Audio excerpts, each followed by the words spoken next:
Summer holidays வந்தாச்சு, நம்ம GT ஹாலிடேஸும் வந்தாச்சு. GT holidays, South India's number 1 travel brand. Sir வணக்கம். வணக்கம் சிவி. எஸ் சார், நம்ம நேர்கள் எக்கச்சக்கமான கேள்விகள் வந்து கூச்சிருக்காங்க. ஆமா, முடிஞ்ச அளவு நம்ம வந்து பதில் சொல்லுவோம் சார். சார், நீங்க இந்த மார்க்கெட் ஏறிடுச்சு, டெட் கேட் பவுன்ஸ் இதெல்லாம் வாய்ப்பு இருக்கா இல்லையான்னு போகதான் தெரியும்னு வந்து நீங்க சொன்னீங்க. ஆனா கடந்த 2 நாள் வச்சு அப்படி இல்லைங்கிறது நம்மளால புரிஞ்சுக்க முடியுதுங்கிறதும் நீங்க சொன்னீங்க சார். ஆமா. இப்ப அது ஆரம்பிச்சது, டெட் கேட் பவுன்ஸ் ஆரம்பிச்சது அப்படின்னா நம்ம அந்த மாதிரி ட்ரேடிங் பண்ணலாமா, அந்த ஸ்விங் ட்ரேடிங் எல்லாம் பண்ணலாமா அப்படின்னு கேட்டிருக்காங்க சார் ராமச்சந்திரன்கிற நேயர். நீங்க யாரு, உங்களுடைய ரிஸ்க் அப்பிடைட் என்ன, எவ்வளவு தூரம் நீங்க ரிஸ்க் எடுக்க ரெடி, சந்தை இறங்கும் பொழுது உங்களுடைய பிஹேவியர் எப்படி இருக்கும், ஏறும் பொழுது உங்க பிஹேவியர் எப்படி இருக்கும், யூஃபோரிக்கா இருக்கும், இறங்கும் பொழுது டிப்ரெஸ்டா இருக்கும் அப்படின்னா இந்த பக்கம் தலை வச்சே படுக்க கூடாது. ஏன்னா இட் இஸ் குவைட் நேச்சுரல். சந்தை ஏறும் பொழுது ஒரு சந்தோஷமா மன மகிழ்ச்சியா இருக்குது, இறங்கும் பொழுது ஒரு கவலையா இருக்குதுங்கிறது சாதாரணமான மனிதர்களுக்கு உள்ளது. அந்த மாதிரியான ஒரு உணர்வு இருக்குதுன்னா நம்ம இந்த ஸ்விங் ட்ரேட் பக்கமோ டே ட்ரேட் பக்கம், டே ட்ரேட் கம்ப்ளீட்டா ruled out, but swing trade பக்கம் வர்றது கூட தவிர்ப்பது நல்லது. ஸ்விங் ட்ரேட்லாம் யாருக்கு ஏற்றதுன்னா, இப்போ ஒரு விதத்துல ஸ்திதப்பிரஞ்சன்னு சொல்லுவாங்க. அதாவது நல்லது கெட்டது எது நடந்தாலும் கிட்டத்தட்ட ஒரே மாதிரியான ஒரு ஆட்டிடியூட்ல மனநிலை, அதை இரண்டையும் சமமாக பாவிக்கக்கூடிய ஒரு பக்கம் இருக்கணும். பட் ஆனா அதை எப்படி கையாளணுங்கிற நாலேஜ் இருக்கணும். அந்த நாலேஜ் இருந்தா தான் நம்ம பண்ண முடியும். நம்ம இறங்கும் போது பேனிக் ஆயிட்டு ஏறும் பொழுது சந்தோஷப்படக்கூடிய ஆளா இருந்தோம்னு நம்ம வந்து புல் மார்க்கெட்டை மட்டும் தான் கணிக்கிறோம். ஸ்விங் ட்ரேடுங்கிறது வந்து ஈவன் இறங்கக்கூடிய சந்தையில கூட அவங்க பணம் பண்ணுவாங்க. சில சமயம் வந்து ஃபியூச்சர் ட்ரேட்ல வந்து வித்துட்டு கையில இருக்கக்கூடிய பங்குகளை இறங்கும் பொழுது வாங்குவாங்க. அது வந்து கவர்டு கால் அப்படின்னு சொல்றது.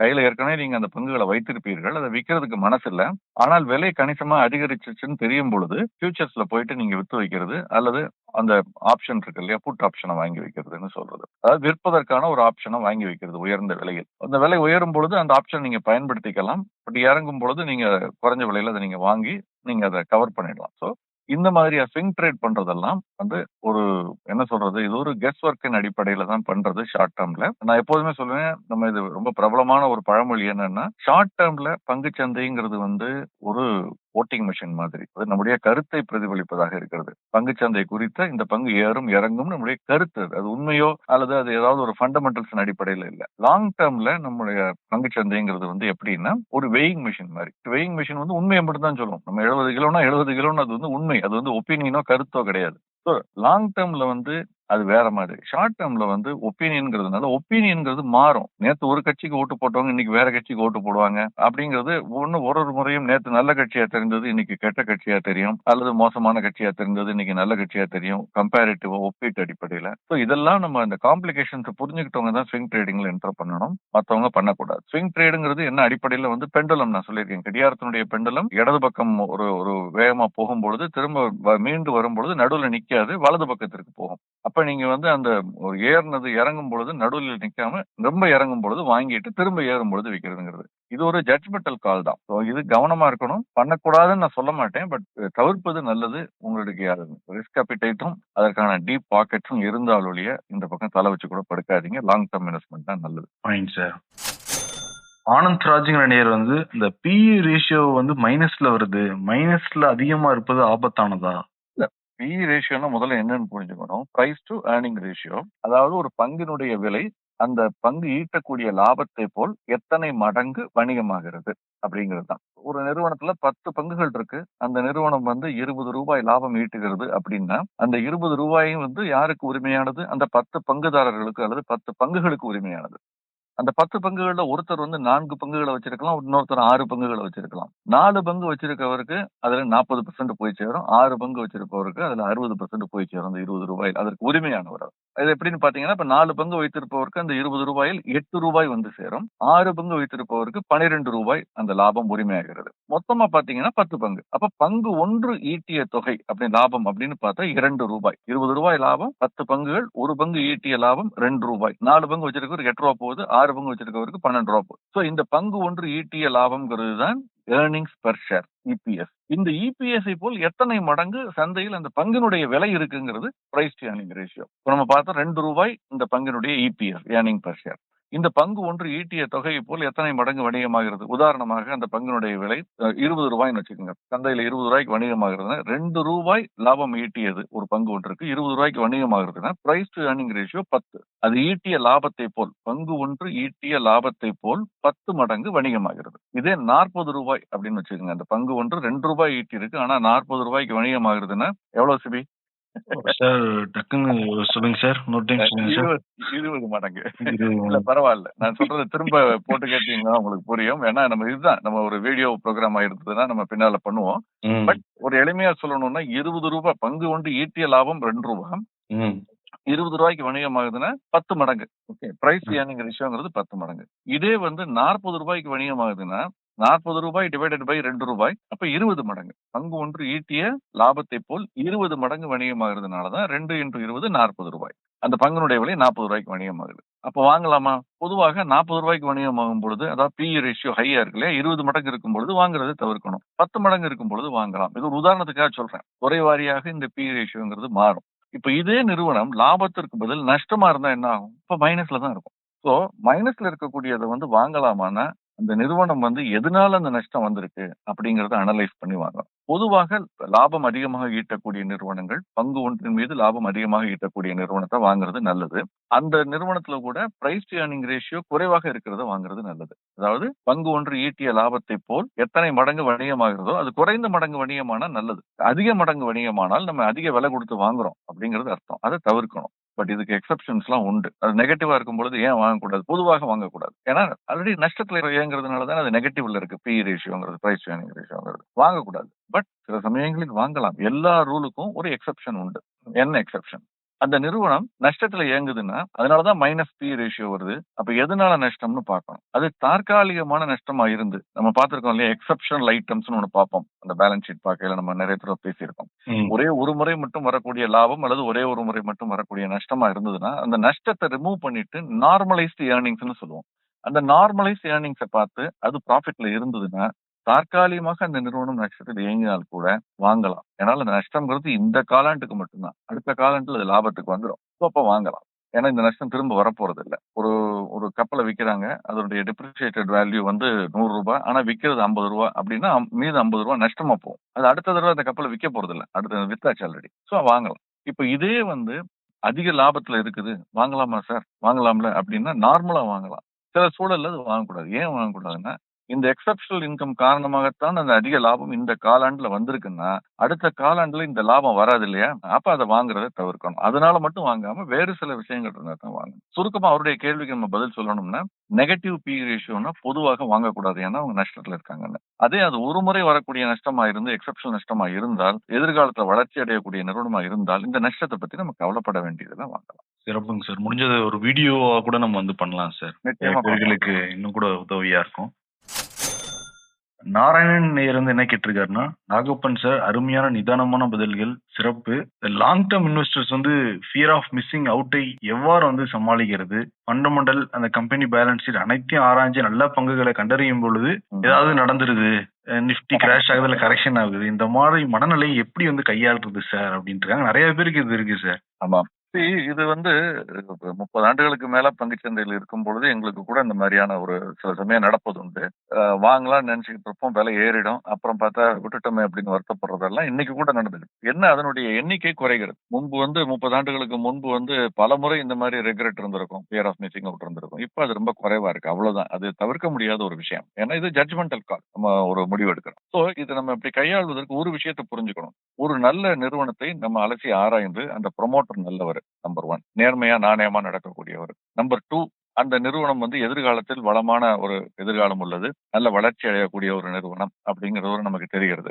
3வது தான் விலை வருகிறது. இப்ப என்ன ஆகுது? நமக்கு ப்ரொமோட்டர் நல்லா தெரிஞ்சிருக்கு, பிடிச்சிருக்கு, அந்த நிறுவனத்தினுடைய தொழிலை பிடிச்சிருக்கு, பட் பங்கினுடைய விலை அதிகமா இருக்குன்னு நினைக்கிறோம். ஒரு கரெக்ஷன் ஆகும் பொழுது வாங்குவதற்கு தயக்கம் வருவது சகஜம். அந்த தயக்கம் ஏன் வருதுன்னா வந்து நம்ம வாங்கினதுக்கு பிறகு இறங்கிருச்சுன்னா இப்ப இங்க இதை எப்படி கையாள்வதுன்னா இன்னையிலிருந்து 5 ஆண்டுகள் கழித்து இந்த பங்கினுடைய விலை எப்படி இருக்கும், இந்த நிறுவனத்தினுடைய செயல்பாடுகள் எப்படி இருக்கும், சிறப்பாக இருக்கும் அப்படிங்கிற நம்பிக்கை இருந்தால் இன்னையிலிருந்து 5% 10% இறங்கினா கூட அதை மேலும் வாங்குவதற்கான வாய்ப்பா பார்க்கும் பட்சத்துல இந்த லெவல்லயே நம்ம வாங்க ஆரம்பிச்சிடும். இப்ப உதாரணமா ஒரு பங்கு ₹25 இருக்கையில நம்ம வாங்கலாம்னு முடிவு பண்றோம், அல்லது உடனே ₹30 ஆயிடுச்சுன்னு வச்சுக்கோங்க. வாங்க மனசு மறுக்கும். திரும்ப ₹25 வரட்டும், நம்ம அப்புறம் பார்க்கலாம் அப்படின்னு இருப்போம். அதுக்கிடையில 35, 36, 37, 38 ₹1 ஏறும். நம்ம விட்டுட்டோமேன்னு வருத்தப்படுவோம். இதுல நம்ம பார்க்க வேண்டியது என்னன்னா மார்க்கெட்லயே குறைந்த விலைக்கு தான் நான் வாங்குவேன், நான் வாங்கினதுக்கு அப்புறம் அது இறங்கவே கூடாது, ஒரு நாள் கூட ஏறிக்கிட்டே இருக்கணும் அப்படின்னு நினைக்கிறதே முதல்ல அது வந்து சாத்தியமே கிடையாது. அப்படி யாராவது பண்ணாங்கன்னா அது மேஜிக், மிராக்கிள், மந்திர தந்திரம் அப்படின்னு சொல்ல நம்ம நினைச்சுக்க வேண்டியது.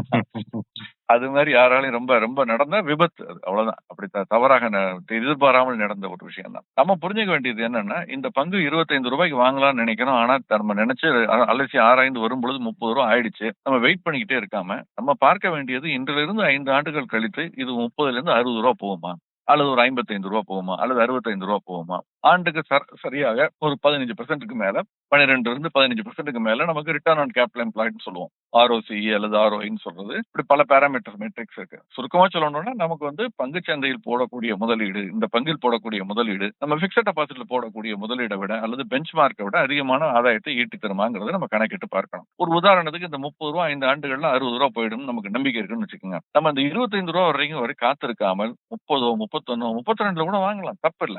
இப்ப அடுத்த கேள்வி வரும், சார் நம்ம வாங்கினதுக்கு அப்புறம் ரூ. 29 வந்து நிக்குது சார், ரொம்ப தலையெழுத்து, நம்ம எனக்குன்னு இப்படி மாட்டுது சார் அப்படிமா. நான் சொல்றேன் ரூ. 29 திரும்ப வாங்குங்கிறேன். இப்ப அடுத்த கேள்வி வரலாம், சார் எல்லாத்தையும் 32க்கு வாங்கி முடிச்சுட்டேன், 29க்கு பணமே இல்லையே சார் அப்படிங்கிற கேள்வி வரலாம். இதற்கு தான் நம்ம திரும்ப திரும்ப சொல்றோம், பிரித்து முதலீடு செய்யுங்கள். ஒரு ஒரு காலகட்டத்துல ஜட்ஜ்மெண்டல் கால் எடுக்காம அப்ப 32 33 ஆச்சுன்னா பரவாயில்ல வாங்க. நம்ம 70ல நம்ம டார்கெட் அல்லது 60ல நம்ம டார்கெட் 5 ஆண்டுகள்ல. அது 31ல இருந்து போனா என்ன, 34ல இருந்து போனா என்ன, 35ல இருந்து போனா என்ன, 55ல இருந்து 60 5 ஆண்டுகள்ல போகும். இன்னைக்கு 55க்கு வாங்கி 5 ஆண்டுகள் 60க்கு போனா நம்ம வாங்க போறது இல்ல. நம்ம எதிர்பார்க்கறது 30ல இருந்து 60. அது 35,000 தானே, 25,000 தானே. சோ அந்த கடைசி ₹1 இல்ல சார். நிறைய பேர் சொல்றதை நான் கேட்டிருக்கேன். சார் அந்த ₹30 வரும்னு வெயிட் பண்ணேன் சார், கரெக்டா 31 டச் பண்ணிட்டு மேலே ஏறிடுச்சு சார். அந்த ₹1 விட்டுருப்பாங்க. அது நம்ம பண்ணக்கூடாது. சோ சில நேரங்கள்ல இந்த ஃபியர் ஆஃப் மிஸ்ஸிங் அவுட்டை வந்து தவிர்க்க முடியாத ஒரு விஷயம்ங்கிறத புரிஞ்சுக்கணும். ஒண்ணு. ரெண்டாவது, அதை தவிர்க்கணும்னா ஒரு பிரீமியம் கொடுக்க ரெடியா இருக்கணும். அந்த பிரீமியம் நியாயமான ஒரு பிரீமியமா இருக்கணும். இது அகைன் இட் இஸ் ஜட்ஜ்மெண்டல் கால். நம்ம 31க்கு வாங்கினதுக்கு அப்புறம் 26க்கு வராதுன்னு சொல்ல முடியாது, வாங்கணும். அப்ப நம்ம மாதாந்திர சம்பளக்காரர்களோ ஒரு மாதம் வாடகை வருது அதுல இருந்து வாங்க முடிஞ்சவர்கள் பிரித்து வாங்கலாம். அது அவங்களுக்கு இந்த பிரச்சனையே வராது. இந்த லம்சம் இன்வெஸ்ட்மெண்ட் பண்ண நினைக்கிறவங்களுக்கு தான் இந்த மாதிரி வந்து ஒரு பயம்ங்கிறது பொதுவாக வரும். அவங்க வந்து அதை வெளிவரதுக்கு நம்மளை பழக்கப்படுத்திக்கிறதன் மூலமாக தான், இந்த மாதிரியான சில ஸ்ட்ராட்டஜிஸை வச்சுக்கிறதன் மூலமாக தான் அதை பண்ண முடியும். இன்னொரு முக்கியமான விஷயத்தை புரிஞ்சுக்கணும், இந்த பங்கை விட்டுட்டதுனால வேற பங்கே சந்தையில் இல்லைன்னுலாம் கிடையாது. அதே துறையில் வேறு சில நல்ல பங்குகள் கூட அந்த விலை நியாயமான விலையில கிடைக்கக்கூடும். அதை நம்ம வந்து பேரலா 4 ஆப்ஷனை வச்சுக்கிட்டு எந்த ஆப்ஷன் நம்மளுக்கு ஒர்க் அவுட் ஆகுதோ அந்த பங்கை வாங்குறது நல்லது. சிறப்புங்க சார். இதுல இன்னொன்னு இருக்கு சார். நிறைய பேர் வாங்கிடுவாங்க. இப்ப 31 32 கூட வாங்கிடுறாங்க. ஆமா. ஆனா என்னன்னா அது விலையும் அதிகமா இருக்கும். நம்ம ஒரு 100 பங்கு வாங்கியிருப்பாங்கன்னு வச்சுக்கோங்க சார், அது ஒரு வருஷத்துலயே ₹60 ₹70 போயிருக்கும். அடடா நம்ம ஒரு 300 400 வாங்கி போட்டுருக்கலாமே அந்த ஷேருங்கிறது தோணும் சார். அதுக்கு இதே தானா சார்? இதேதான், இது நிச்சயமா. அதாவது எனக்கு நல்லா நினைவு இருக்கு, ஒரு கிளையண்ட் ஒரு இன்வெஸ்டர் வந்து கேட்டாரு, சார் நான் வந்து ஒரு 5 பங்குகள் வாங்கினேன். ஒரு உதாரணத்துக்கு சொல்றேன், EID பேரி வாங்கினேன் ₹150, ITC வாங்கினேன் ₹175, 100 பங்குகள் வாங்கினேன். ITC 2 மடங்கு ஆச்சு 4 வருஷத்துல. எனக்கு ரொம்ப சந்தோஷம் சார். 4 ஆண்டுகள்ல 2 மடங்குங்கிறது வந்து நல்ல வருவாய். சிம்பிள் ரேட்ல கூட 25%, CAGR போட்டா 20% அந்த மாதிரி நல்ல ரிட்டர்ன் வரும். ஆனால் அதே EID பேரியை நான் ₹150 வாங்கியிருந்தேன்னா இன்னைக்கு 700 800 மேல போயிடுச்சுல சார். நான் வந்து இந்த 100 கூட EID பேரியா வாங்கியிருக்கலாமா அப்படின்னு. நான் இதற்கு வேற ஒரு உதாரணம் பாருங்க. நீங்க இந்த 100 EID பேரிக்கு பதில் அல்லது 100 ITCக்கு பதில் நீங்க வந்து ஒரு 100 வேற ஒரு பங்குகளை வாங்கியிருந்தீங்கன்னு வச்சுங்க, ரொம்ப மோசமான பங்குகளை, நான் பேர் சொல்ல விரும்பல. அந்த பங்கு வந்து அன்னைக்கு ₹100 இருந்து இன்னைக்கு ₹10 ஆயிடும். அப்ப என்ன ஆகுது? இது யாருக்கு தெரியும்? இந்த ₹150 மேல ஏறும்னோ 5 மடங்கு ஆகும்னோ அல்லது இந்த ₹175 2 மடங்கு ஆகும்னோ யாருக்கு தெரியும்? சோ அதெல்லாம் வந்து ஜட்ஜ்மெண்டல் கால். அது வந்து ரொம்ப அலசி ஆராய்ந்து பங்குச்சந்தையில் பல ஆண்டுகள் இருக்கக்கூடிய மிகப்பெரிய நிறுவனங்களால் கூட முடியாதுங்கிறதுனாலதான் அவங்க ஒரு பங்குல முதலீடு செய்யாமல், நல்லா யோசிச்சு பாருங்க, உங்களுக்கு ரொம்ப தைரியம், ரிஸ்க் எடுக்கக்கூடிய பக்குவம், நிறைய பணம், உங்களுக்கு திறமை, அலசி ஆராய்ந்து முதலீடு செய்யக்கூடியவர் இருந்தா இருக்கிறதுலே பெஸ்ட் 3000 4000 பங்குகள்ல ஒரே ஒரு பங்குல எல்லா பணத்தையும் போட்டுட்டு இருக்கலாம்ல. ஏன் பெரிய பெரிய நிறுவனங்கள் கூட அப்படி பண்றது இல்ல? JP மார்கனா இருக்கட்டும், மெரில் லிஞ்சா இருக்கட்டும், அல்லது இங்க இருக்கக்கூடிய ICICI அல்லது HDFC அல்லது பிர்லாஸ் எல்லாருமே ஏன் வந்து பல பங்குகளை பிரித்து முதலீடு செய்கிறார்கள்? It is called a process of risk mitigation. எதிர்பாராத நிகழ்வுகள் காரணமாக, அது போராக இருக்கலாம் அல்லது அரசனுடைய கொள்கை மாறுதல்களாக இருக்கலாம். சுகர் இம்போர்ட் பண்ணக்கூடாதுன்னு திடீர்னு ஒண்ணு வந்ததுன்னு வச்சுங்க, அல்லது ஏற்றுமதி செய்யக்கூடாதுன்னு ஒண்ணு சொல்றாங்க. அப்ப சுகர் விலை படுத்துருச்சுன்னா ஏற்றுமதி செய்யக்கூடாதுன்னு ஒரு தடை விதித்து அல்லது அந்த மாதிரியான சில சலுகைகளை வித்ரா பண்ணாங்கன்னா படுத்துரும். அப்ப சுகர் இந்த EID பேரிங்கிறது 150ல இருந்து 75 கூட வந்துடும், 50க்கு வந்துடும். அப்ப என்ன பண்ணுவீங்க நீங்க? இதே EID பேரி 30 ஆண்டுகளுக்கு முன்பு ₹15 ₹20 இருந்த காலகட்டம்லாம் உண்டு. சோ அப்படி நம்ம வந்து ஒரு அந்த ரிஸ்கை மிட்டிகேட் பண்றதுக்கு தான் பல துறை சார்ந்த பங்குகளில் பல இதுல பிரித்து நம்ம முதலீடு செய்யறோம். ஒண்ணு இறங்கினாலும் இன்னொன்னு ஏறி நம்மளை காப்பாத்துங்கிறது. இன்னொரு காலகட்டத்துல பார்த்தா ஐடிசி ஒருவேளை ஏறி இருக்கலாம், ஏடி பேரி குறைஞ்சிருக்கு. இப்போ உதாரணமா பாத்தீங்கன்னா ஐடிசி வந்து ₹500 ₹525 இருந்து ₹400 இருக்கு. ஸோ 20% குறைஞ்சிருக்குன்னு வச்சுக்கலாம். அதே ஏடி பேரி கிட்டத்தட்ட ₹950 போனது ₹675 வரைக்கும் வந்துருச்சு. 25% டவுன். ஸோ இறங்கும் பொழுது ஐடிசியை விட ஏடி பேரி அதிகமா இறங்கி இருக்கு. அப்ப அந்த புள்ளியில இருந்து பார்த்தால் அது மோசமான பங்குன்னு சொல்றதா? அப்படிலாம் நம்ம சொல்ல முடியாது. பிரித்து முதலீடு செய்வதுங்கிறது ரிஸ்கை மிட்டிகேட் பண்றதுக்கு. அதனால வந்து இந்த உங்களுடைய கேள்விக்கு பாத்தீங்கன்னா அந்த மாதிரியான ஒரு மனநிலை வர்றது இயல்பு. ஆனால் அதை நம்ம கையாள அது அப்படித்தான். நமக்கு சில பேர் அதுதான் சொல்லுவாங்க, எனக்கு வாட்சது இவ்வளவுதாங்கிறாங்களே. சம்டைம்ஸ் அப்படி நினைச்சுக்கிறது கூட தப்பு இல்லைன்னு நான் நினைக்கிறேன். ஜென் மனநிலையில் இருக்கணும் பங்குச்சந்தைக்கு வரவங்க. கட்டாயமா நல்ல நீங்க நான் சொல்றதோட எளிமையா சொல்லிட்டீங்க. ரொம்ப நான் நிறைய பேர் பார்த்திருக்கேன். விபாசனா யோகான்னு ஒரு மிகப்பெரிய முதலீட்டாளர் புனேல இருக்காரு. அவர் இது வந்து 10 நாள் அப்புறம் 30 நாள்லாம் பண்ணிட்டு வந்திருக்காரு. அவர் சொன்னார் என்கிட்ட, துர்கேஷான்னு, அவர் வந்து என்னுடைய மனநிலை அப்படித்தான் இருக்கும் அப்படின்னாரு. அப்பதான் நம்ம வந்து ரொம்ப பேலன்ஸ்டான ஒரு எமோஷன் இல்லாமல், ஒரு அட்டாச்மெண்ட் இல்லாமல், பயஸ் இல்லாமல் ஒரு முடிவை நம்ம எடுக்க முடியும் முதலீட்டுல. நான் சொல்றேன், அரசியலை கலக்காதீர்கள் பலமுறை நான் திரும்ப திரும்ப சொல்றதுக்கு அதுதான். ஏன்னா நம்ம அரசியலில் கலக்கும் பொழுது நமக்கு வேணுங்கிற கட்சி இருக்கும் பொழுது நம்ம பங்குச்சந்தை நல்லா இருக்குன்னு நினைப்போம், வேண்டாத இருக்கும் பொழுது இந்தியா மோசமா போயிடும் நினைப்போம். இந்த மாதிரியான பக்குவத்துல நல்ல வாய்ப்புகளை இழந்துருவோம் அல்லது தவறான முதலீடுகளை நம்மளை ஈடுபடுத்திக் கொள்வோம். ஸோ ஜென் மனநிலைங்கிறது இந்த மாதிரி பல பயஸ்ல இருந்து நம்மளை வந்து விடுவித்துக் கொள்வதற்கு உதவும். கரெக்டா சொல்லிருக்கீங்க. நன்றிங்க சார். சார் திவாங்கிற ஒரு நேர் என்ன கேட்டிருக்காருன்னா, my dad is having few shares physical certificate of Global Trust Bank which he purchased in 90s. Can we sell it now? முடியாது. ஏன்னா நான் இதை பத்தி நீங்க நிறைய டீடைல்ஸ் தரவுகள் அவைலபிளா இருக்கு பொது வெளியில.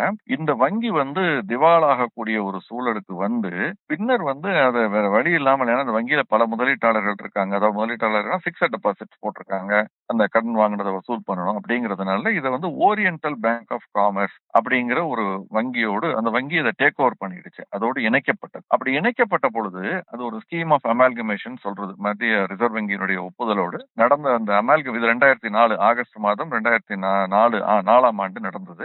அந்த ஸ்கீம் ஆஃப் அமால்கமேஷன் படி இந்த குளோபல் ட்ரஸ்ட் பேங்கினுடைய சொத்து மதிப்பு வந்து அதனுடைய லயபிலிட்டிஸை விட ரொம்ப குறைவா இருக்கு, அல்லது அதனுடைய லயபிலிட்டிஸ் ரொம்ப அதிகமா இருக்கு. அது திருப்பி கொடுக்க வேண்டிய தொகை அதிகமா இருக்கு, வங்கி கொடுக்க வேண்டிய தொகை அதிகமா இருக்கு. ஆனால் கையில் இருக்கக்கூடிய சொத்து குறைவா இருக்கிறதுனால அந்த பங்கினுடைய விலையை பூஜ்ஜியமாக அல்லது நெகட்டிவா கணக்கில் எடுத்துக்கொண்டு அதை ஓரியண்டல் பேங்க் ஆஃப் காமர்ஸ் வாங்கிருச்சு. அந்த லயபிலிட்டிஸை பூரா அவங்க பொறுப்பெடுத்துக்கிட்டாங்க. அந்த சொத்தை விட லயபிலிட்டி அதிகமா இருந்ததுனால குளோபல் ட்ரஸ்ட் பேங்க் அந்த முதலீட்டாளர்களுக்கு எந்த விதமான பங்கும் வழங்கப்படவில்லை, எந்த விதமான ஒரு பணமும் கொடுக்கப்படவில்லை. பூஜ்ஜியம்ங்கிற மதிப்பு எடுத்து அது வந்து அதனால அந்த பங்கு கையில் இருக்கிறதுனால எந்த விதமான பிரயோஜனமும் கிடையாது. சமீபத்தில் கூட சில ஆண்டுகளுக்கு முன்பு பார்த்திருப்பீங்க, லட்சுமி விலாஸ் பேங்க் எல்விபி அப்படிங்கிறது வந்து அந்த வங்கியினுடைய இணைப்பு நடைபெற்றதை நீங்க பார்த்திருப்பீங்க.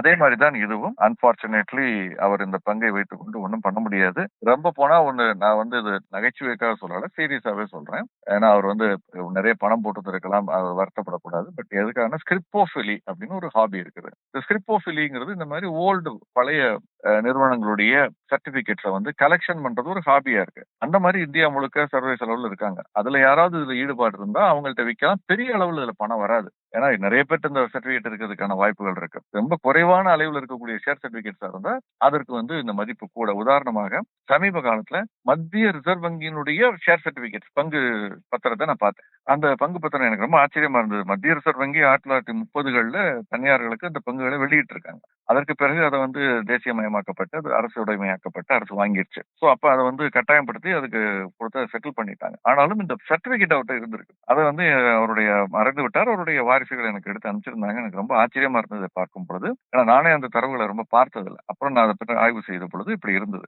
ஸோ அந்த சர்டிபிகேட்டுக்கு வந்து பெரிய மதிப்பு இருக்கு இன்னைக்கு. அந்த மத்திய ரிசர்வ் வங்கியினுடைய பழைய சர்டிபிகேட் இப்போ எடுத்து யார்ட்டா கொடுத்தோம்னா அதுக்கு பெரிய மதிப்பு இருக்குது. அந்த மாதிரியான சில விஷயங்கள் இருக்கு. இதுக்கு எவ்வளவு இருக்கும்னு எனக்கு தெரியல. பட் அதை தவிர பூஜ்ஜியம் மதிப்பு தான். இதற்கு எந்த விதமான மதிப்பும் கிடையாது. ஏன்னா இதற்கு இணையாக ஓபிசி ஷேர்ஸ் அவங்க கொடுத்துருக்கணும். கொடுக்கறதுக்கு மதிப்பிடணும். மதிப்பிட்டா பூஜ்ஜியம் இல்ல நெகட்டிவ். அதனால குளோபல் ட்ரஸ்ட் பேங்குக்கு Oriental Bank of Commerce shares எதுவுமே கொடுக்கப்படவில்லை எனக்கு தெரிந்து. இதுதான். ஓகே, ஸ்கிரிப்டோஃபிலி ரொம்ப இன்ட்ரெஸ்டிங்கான தகவல் சார். ஸ்டாம்ப் கலெக்ஷன் மாதிரி இது கலெக்ட் பண்றதுக்கு ஒரு பெரிய டீம் இருக்காங்க உலகம் முழுக்க. ஆமா ஆமா ஆமா ஆமா, சிறப்புங்க சார். தயா சரவணுங்கிற நேயர் ஒரு கருத்து வந்து பதிவிட்டு இருக்காரு. அதுக்கு நிறைய பேர் லைக் எல்லாம் போட்டிருக்காங்க. ஐயா, இவ்வளவு தகவல்களை எங்கிருந்து பெறுகிறீர்கள்? எங்களுக்கும் சொன்னால் உதவியாக இருக்குமே. நம்ம நிறைய தடவை சொல்லியிருக்கோம். பட் ஐ திங்க் தொடர்ந்து நம்ம நிகழ்ச்சியை நிறைய பேர் பார்க்கறது இல்ல. சில பேர் பார்க்கறாங்க. பட் சில பேர் அப்பப்ப நேரம் கிடைக்கணும் இல்லையா? அதனால நம்ம சொல்லியிருக்கோம். முக்கியமாக தரவுகள்ங்கிறது 2 சோர்ஸ் பேசிக்கலா. ஒன்று வந்து பிரைமரி சோர்ஸ், 2வது செகண்டரி சோர்ஸ். பிரைமரி சோர்ஸ்ங்கிறது தான் ரொம்ப ஆத்தென்டிக். இந்த பிரைமரி சோர்ஸ் என்னன்னா, ஒரு நிறுவனம் குறித்த தகவல்களை பெறுவதற்கு பங்குச் சந்தையில் பட்டியலிடப்பட்ட ஒரு நிறுவனம் குறித்த தகவல்களை பெறணும்னா, அந்த நிறுவனத்தினுடைய இணையதளத்திற்கே போனீங்கன்னா, அங்க இன்வெஸ்டர் ரிலேஷன்ஷிப் அப்படிங்கிற ஒரு பர்ட்டிகுலர் இது இருக்கும். அந்த மெனுல போயிட்டு நீங்க கிளிக் பண்ணி பார்த்தா அதுல வந்து நீங்க பார்க்கலாம். அதுல வந்து லாஸ்ட் காலாண்டு முதலீடு முடிவுகள், அப்புறம் வந்து அஹ், ஆண்டு முடிவுகள், அப்புறம் இன்வெஸ்டர் பிரசன்டேஷன், கால் டிரான்ஸ்கிரிப்ட்னு சொன்னோம் இல்லையா, முதலீட்டாளர்களோடு கான்ஃபரன்ஸ் கால் பண்ண அந்த டிரான்ஸ்கிரிப்ட், அதனுடைய தரவுகள், வாய்ஸ் ரெக்கார்டிங், இந்த மாதிரி பல விஷயங்கள் அங்க கிடைக்கும். அது அப்படியே Bombay stock exchange, national stock exchange, இந்த மும்பை பங்குச்சந்தை, தேசிய பங்குச்சந்தையினுடைய இணையதளங்களுக்கு போனீங்கன்னா bseindia.com, NSEindia.com, இந்த 2 இணையதளங்களுக்கு போனால் அந்த நிறுவனத்தினுடைய பெயரை மேல இருக்க டிராப் பாக்ஸ்ல போட்டீங்கன்னா அதுக்குள்ள போய் இது முழு விவரங்களை நீங்க பார்க்க முடியும். இதெல்லாம் பிரைமரி சோர்ஸ். இது மாதிரி செபியினுடைய இணையதளத்துல சில தரவுகள் உங்களுக்கு கிடைக்கும். CDSL India, central depository services limited, NSDL India limited, அவங்களுடைய வெப்சைட், இதெல்லாம் பிரைமரி சோர்சஸ். செகண்டரி சோர்சஸ்ங்கிறது என்ன அப்படின்னு பாத்தீங்கன்னா, இப்ப நம்ம நாணயம் விகடன்ல நம்ம நிறைய தரவுகளை கொடுக்குறோம். மணி கண்ட்ரோல்ங்கிற மாதிரியான இணையதளங்கள்ல, வேல்யூ ரிசர்ச் அப்படிங்கிறது மியூச்சுவல் ஃபண்டுக்கு இருக்கும், மார்னிங் ஸ்டார்ங்கிறது மியூச்சுவல் ஃபண்டுக்கு இருக்கும். இந்த மாதிரி இணையதளங்கள்ல இதே நம்ம மேல சொன்ன தரவுகளை ரொம்ப சுவாரஸ்யமான விஷயங்கள் நம்ம இல்லஸ்ட்ரேஷன்ஸோட படங்களோடு எளிமைப்படுத்தி நம்ம கொடுக்குறோம். இதுல சில சமயங்கள்ல வந்து சில இணையதளங்கள்ல வந்து வெஸ்டட் இன்ட்ரெஸ்ட் இருக்கும் பொழுது வேறு மாதிரியாக அந்த தகவல்களை ப்ரொஜெக்ட் பண்ணுவாங்க. அது வந்து சரியான தகவல்கள் தான், ப்ரொஜெக்ட் பண்ணும் பொழுது வேறு மாதிரி ஒப்பீட்டு அடிப்படையில கொடுப்பாங்க. ஸோ இதில் நம்ம கவனமா இருக்கணும். ஸோ பிரைமரி சோர்ஸை நம்புறது தான் பெட்டர். பிரைமரி சோர்ஸ்ங்கிறது அல்லது நம்ம நாணய விகடன் மாதிரி எவ்வளவு நம்ம வந்து கிராஸ் வெரிஃபை பண்ணி மேக்கர் செக்கர் கான்செப்டோடு எழுதுபவர் ஒருத்தர், அதை சர்ப்ரைஸ் பண்ணி சரிபார்ப்பவர் ஒருத்தர், இப்படிங்கிற கான்செப்டோட வரக்கூடிய நிறைய இணையதளங்கள் இருக்கு. அது நம்ம பார்க்கலாம். பட் பிரைமரி சோர்ஸ் தான் எப்போதுமே பெட்டர். இந்த மாதிரி தரவுகளுக்கு, கருத்துக்களுக்கு செகண்டரி சோர்ஸ் பெட்டர். பட் டேட்டாவுக்கு வந்து பிரைமரி சோர்ஸ் பெட்டர். இப்போ உதாரணமாக நம்ம நிறைய தடவை சொல்லியிருக்கோம், அரசு வெளியிடக்கூடிய புள்ளி விவரங்கள் இருக்கு இல்லையா? அரசு வெளியிடக்கூடிய புள்ளி விவரங்கள் என்ன? மாதாந்திரம் சிபிஐ, கன்சியூமர் பிரைஸ் இண்டெக்ஸ் அல்லது சில்லறை நுகர்வோர் விலை குறியீடு, அதே மாதிரி மொத்த விலை குறியீடுன்னு சொல்லக்கூடிய ஹோல்சேல் பிரைஸ் இண்டெக்ஸ் அல்லது WPI, அதே மாதிரி இண்டெக்ஸ் ஆஃப் இண்டஸ்ட்ரியல் ப்ரொடக்ஷன் சொல்லக்கூடிய தொழில் உற்பத்தி குறியீடு. இந்த 3 தரவுகள் வந்து MOSPI India, MOSPI, ministry of statistics and programme implementation, இவங்களுடைய வெப்சைட்ல பார்க்கலாம். ஜிடிபி குறித்த புள்ளி விவரங்கள். இது போக PIB அப்படின்னு சொல்லக்கூடிய பிரஸ் இன்ஃபர்மேஷன் பியூரோ, அவங்க வெப்சைட்லயும் இது ரிலீஸ் பண்றாங்க. ஸோ இது நீங்க இந்த வெப்சைட்ல போனா அரசு இம்போர்ட் எக்ஸ்போர்ட் குறித்த கரண்ட் அக்கௌண்ட் டெபிசிட், நடப்பு கணக்கு பற்றாக்குறை, ஏற்றுமதி இறக்குமதி குறித்த பற்றாக்குறை, இந்த புள்ளி விவரங்களும் அந்த மோஸ்பியினுடைய வெப்சைட்ல பார்க்கலாம். அது ரொம்ப ஆத்தென்டிக்கான இன்ஃபர்மேஷன். அதுல வந்து பல விவரங்கள் கொடுத்துருக்கிறது பலமுறை விவாதித்திருக்கிறோம். ஸோ இதெல்லாம் தான் சோர்ஸ் ஆஃப் இன்ஃபர்மேஷன். வேணா ஒரு தடவை நமக்கு நேரம் கிடைக்கும் பொழுது நம்முடைய ஒரு லிங்க்ல கீழே எங்கேயாவது போட முடியுமான்னு பார்க்கலாம். அப்ப கூட ஒரு ப்ரோக்ராம்ல தான் போடுவோம், நம்ம எல்லா ப்ரோக்ராம்லையும் பார்க்க முடியாது. தொடர்ந்து பார்க்கும் பொழுது நம்ம தெரிஞ்சுக்குவோம். நிச்சயம் சார். கார்த்திக் சுப்பையாங்கிற நேயர் வந்து, நாகப்பன் சார், நீங்க கூறிய சேமிப்பு முதலீடு தகவல் களஞ்சியம் என்ற புத்தகத்தை படித்து விட்டேன். இது பிகினிங் முதல் நிறைய தகவல்கள் இருக்கிறது. மேலும் ஏதாவது புத்தகம் நீங்கள் ரெக்கமெண்ட் செய்யவும். நீங்க போன வாரம் சொன்ன புக்கு நிறைய பேர் ஒரு வாரத்துல படிச்சே முடிச்சுட்டாங்க சார். நிறைய புத்தகங்கள் வந்திருக்கு. நம்ம தமிழ்ல உள்ள புத்தகங்களை முதல்ல சொல்றான்னு பாக்குறோம். எளிமையான விஷயங்கள், எல்லோரும் படிக்கக்கூடிய விஷயங்கள், ஃபியூச்சர்ஸ் அண்ட் ஆப்ஷன்ஸ், டெரிவேட்டிவ்ஸ் பத்தி எல்லாம் பேசாமல் எல்லோரும் படிக்கக்கூடிய புத்தகங்களா சொல்லலாங்கிறதுனால இன்று நான் சொல்லக்கூடிய ஒரு புத்தகம் என்னன்னா, பிசினஸ் சமூகங்கள். இந்த பிசினஸ் சமூகம்ங்கிறது வந்து தமிழ்நாட்டில் இருக்கக்கூடிய தொழில் துவங்கிய சமூகங்களை பற்றி, அது வந்து ஒரு ஜாதி ரீதியாக மத ரீதியாக இல்லாமல் அந்த ஒரு குறிப்பிட்ட சமூகங்களிலிருந்து அவங்க எப்படி முன்னுக்கு வந்தார்கள், எந்த மாதிரி தொழிலை ஆரம்பித்தார்கள் அப்படிங்கறது சொல்லக்கூடிய ஒரு புத்தகம். இந்த புத்தகத்தை எழுதியவர் நம்முடைய நாணயமேடனுடைய ஆசிரியர் AR குமார். AR குமார் வந்து பல சமூகங்கள், தமிழ்நாட்டில் இருக்கக்கூடிய பல சமூகங்களை ஆராய்ந்து அவங்க எந்த மாதிரியான, எப்படி வந்து ஒரு பின்னணியில் இருந்து, எந்த ஊர்ல இருந்து, எந்த கிராமங்களில் இருந்து என்ன மாதிரியான படிப்புகளை படித்து 100 ஆண்டுகளுக்கு முன்பே ஆரம்பித்து எப்படிப்பட்ட பெரிய பெரிய நிறுவனங்கள், அது TVS இருக்கட்டும், முருகப்பா குழுமமாக இருக்கட்டும், ராணே குரூப்பா இருக்கட்டும், இப்படி பல நிறுவனங்கள் வந்து ஆரம்பிக்கப்பட்டிருக்கு தமிழ்நாட்டில் இருந்து. ஸோ அந்த மாதிரி சிமெண்ட் நிறுவனங்கள், பல நிறுவனங்கள், இந்தியா சிமெண்ட்ஸா இருக்கட்டும், இந்த மாதிரி ஒவ்வொரு சமூகத்திலிருந்து முன்னுக்கு வந்தவர்களை எந்த மாதிரி பின்னணியில் இருந்து, எந்த மாதிரி கிராமத்திலிருந்து எப்படி கஷ்டப்பட்டு உழைத்து முன்னுக்கு வந்து, இந்த மாதிரி ஒரு பஸ் சேவையிலிருந்து, காப்பீட்டு நிறுவனங்கள் இருந்து, வங்கிகளில் இருந்து, பலதரப்பட்ட நிறுவனங்களை எப்படி 100 ஆண்டுகளுக்கு முன்பு வந்து உழைத்து முன்னுக்கு வந்து துவங்கி இருக்கிறார்கள், இன்னைக்கு நம்ம பெருமையாக பேசக்கூடிய பல விஷயங்களை எப்படி ஆரம்பித்தது அப்படிங்கறத வந்து அதுல சொல்லியிருக்காரு. நிச்சயமாக நமக்கு வந்து ஒரு மோட்டிவேஷனல்னா தொழில் துவங்க விரும்புபவர்களுக்கு யார் வேணாலும் ஒரு கடுமையான உழைப்பின் மூலமாக, படிப்பின் மூலமாக, ஒரு நெட்வொர்க் டெவலப் பண்றதன் மூலமாக நம்ம முன்னுக்கு வர முடியுங்கிறத வந்து நமக்கு சொல்லக்கூடிய ஒரு புத்தகமா நான் பாக்குறேன். ஏன்னா பங்குச்சந்தைகளை நம்ம முதலீடு செய்யறதுக்கு நாளைக்கு என்ன பங்குகளை வாங்கலாம் சார்ங்கிற கேள்விக்கு வந்து யார் வேணுமானாலும் பதில் சொல்லலாம். ஏன்னால் அது பாதி சரியா இருக்கும், பாதி தவறா இருக்கும். ஆனால் இந்த மாதிரியான விஷயங்களை சொல்றதுக்கு ரொம்ப குறைவான புத்தகங்கள் தான் வந்திருக்குன்னு நான் நினைக்கிறேன். இது ஒரு கவனமாக ஒரு ஒரு கத்தி மீது நடப்பது போல் எந்த ஒரு சமூகத்தையும் தூக்கி நிறுத்தாமல் அவங்க அதிலிருந்து வந்த அந்த தொழில் ரீதியாக அதை எப்படி முன்னுக்கு வந்தாங்கிறத மட்டும் சொல்லியிருக்கிறதுனால இந்த புத்தகம் வந்து நிச்சயமா எல்லாருமே படிக்க வேண்டிய ஒரு புத்தகம். ஏன்னா பங்குச்சந்தை மட்டும் இல்லாமல் தொழில் பிசினஸ்ல ஈடுபட்டிருப்பவர்கள், சிறு குறு தொழிலில் ஈடுபட்டிருப்பவர் எல்லாருக்குமே வந்து இதுல வந்து ஒரு மோட்டிவேஷனல், ஒரு உற்சாகம் அளிக்கக்கூடிய, ஒரு நம்பிக்கை அளிக்கக்கூடிய ஒரு புத்தகமா இருக்குதுன்னு நான் நினைக்கிறேன். இதை நான் பரிந்துரைக்கிறேன். சிறப்புங்க சார். இன்னைக்கு வந்து உண்மையாலுமே நீங்க வந்து தகவல் களஞ்சியமா நிறைய விஷயங்கள் வந்து எங்களுக்கு கொடுத்துருக்கீங்க சார். முதலீட்டாளர்களுக்கு, பார்வையாளர்களுக்கு. நன்றி சிவி. ரொம்ப நன்றி sir. Thank you so much sir. Summer holidays வந்தாச்சு, நம்ம ஜிடி ஹாலிடேஸும் வந்தாச்சு. GT holidays, South India's number 1 travel brand.